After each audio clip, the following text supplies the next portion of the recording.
Good evening, you're now with me, Henry for TVS Nightline, and here are the headlines for tonight. His Majesty Sultan Ibrahim calls for integrity and purpose in Parliament. Sarawak is breaking new ground in biodiversity and heritage conservation.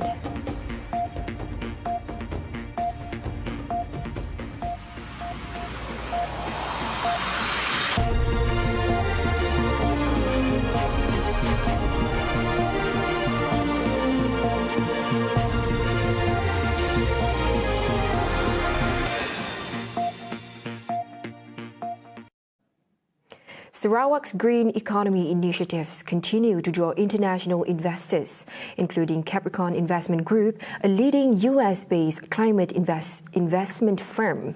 Invest Sarawak's CEO, Timothy Ong, revealed that Capricorn has expressed interest in collaborating with the Sarawak government, particularly in sustainability and semiconductor sectors.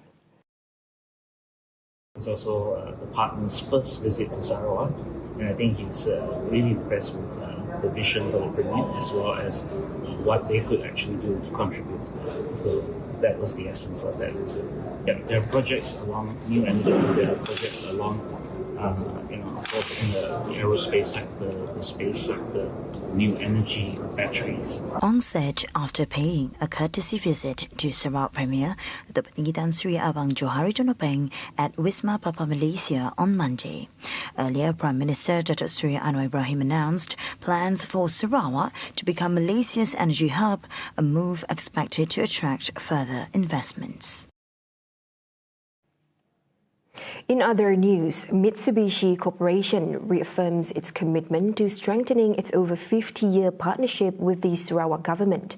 Executive Vice President Kiyotaka Kikuchi emphasized that this long-standing collaboration has significantly contributed to Sarawak's carbon neutrality agenda. We need to put our resources and the technology into the project, so from the both sides. So Sarawak has the potential to become the center of kind of carbon neutrality in the ASEAN nations. Kikuchi said this after paying a courtesy visit to Sarawak Premier Datuk Pengitan Sri Abang Johari Donopeng at Wisma Papa Malaysia on Monday. The partnership is expected to drive more green technology investments, supporting Sarawak's ambition to become a low-carbon economy hub. Sarawak is set to make history with the world's first biodiversity museum, seamlessly integrating cultural heritage, traditional medicine and modern medical practices under one roof, a landmark collaboration between Sarawak and China's prestigious Fudan University. Construction is slated to begin mid-year at the historic sites of the old Residence Office and the former MIRI City Council buildings.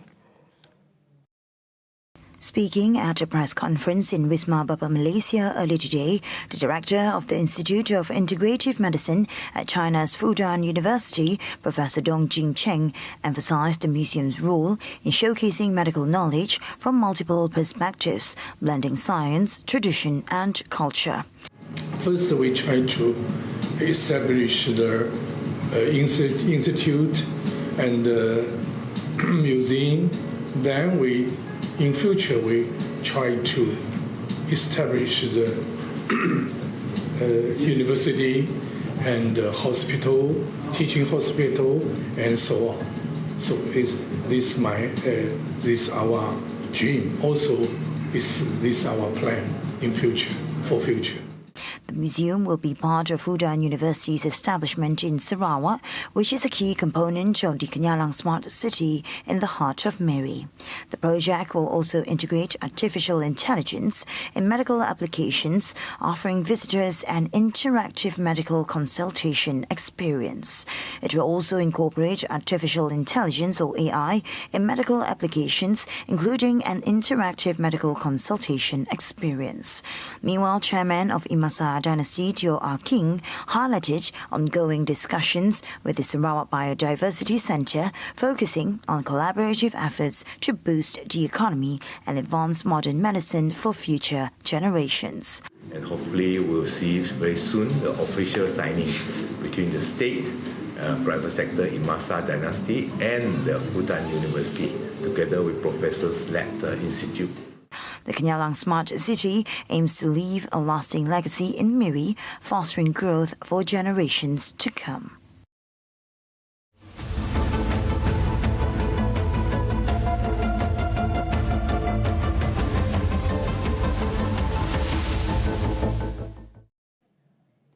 An air relief mission was conducted to deliver essential food supplies to remote areas of MIRI, cut off by floods and landslides. The chairman of MIRI Divisional Disaster Management Committee, Galong Luang, said the deployment of a helicopter was necessary as road access, particularly in Beluru district, remained inaccessible. He added that the relief effort was a collaborative initiative led by the Sarawak government with multiple agencies, including Hornbill Skyways and the Social Welfare Department. Dan hari ini kita akan menghantar makanan ke Long Liao, salah sebuah penempatan penan di kawasan Pulau Tinggal. Okay. Kita berterima kasih juga kepada pihak Hornbill, JKM dan juga semua yang terlibat.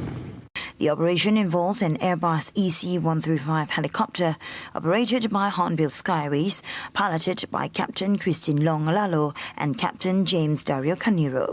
The first delivery took place at the Hornbill Skyways hangar at MIRI Airport on Monday, with each flight carrying 300 kilograms of food supplies. Kami membuat misi penghantaran makanan untuk Kampung Long Liao sebanyak 1,200 kilogram dan akan mengambil 4 hingga 5 trip untuk menghantar makanan tersebut.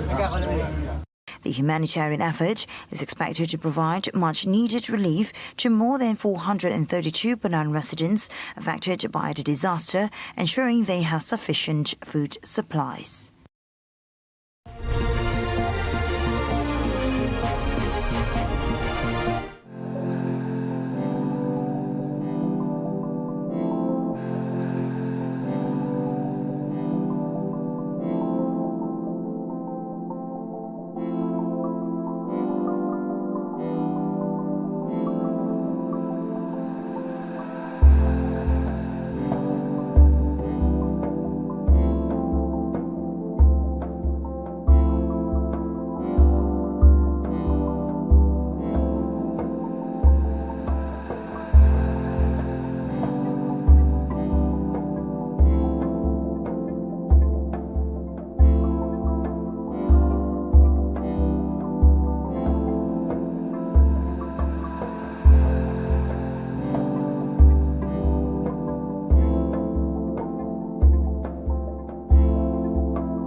Hello there and welcome back. His Majesty Sultan Ibrahim, King of Malaysia, has reminded all members of Parliament and senators that Parliament is not a battleground for arguments, insults or false accusations.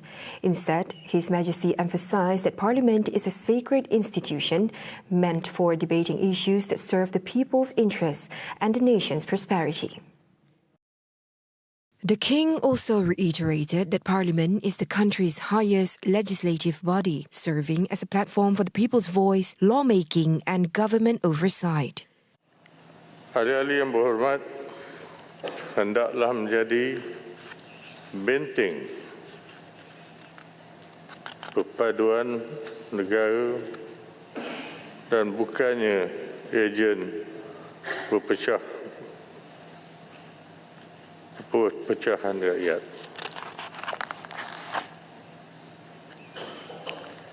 Justru itu,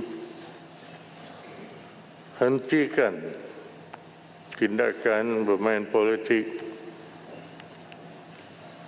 atas setiap isu dan jangan hanya mementingkan parti atau kelompok sendiri saja. At the same time, Sultan Ibrahim also congratulated MPs and senators who have demonstrated greater decorum during past sessions. Saya perhatikan dalam persidangan Dewan tahun lepas, ahli-ahli Dewan telah banyak berubah dan menunjukkan sikap yang lebih sopan. Tahniah kepada semua.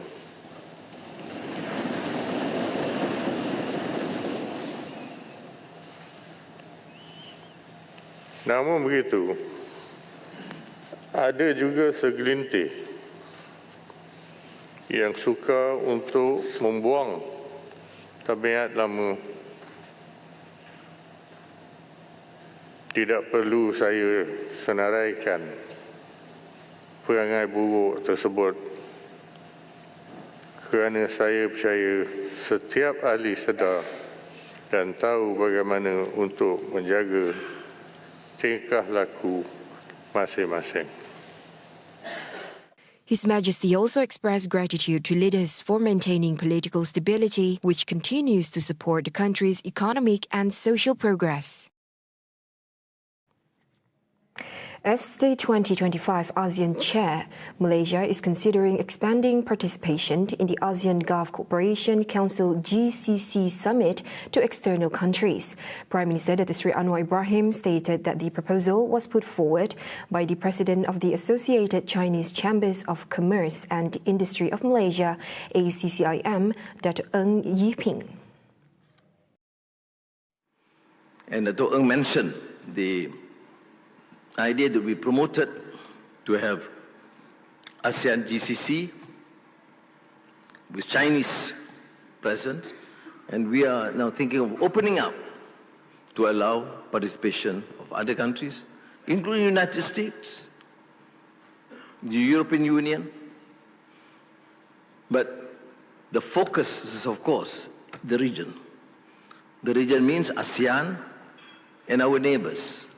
Anwar said this during ACCIM's 2025 Chinese New Year celebration in Kuala Lumpur on Monday. He noted that China, already a key partner in regional economic cooperation, has built strong ties with ASEAN. Furthermore, Anwar also described ASEAN-China relations as trustworthy and reliable.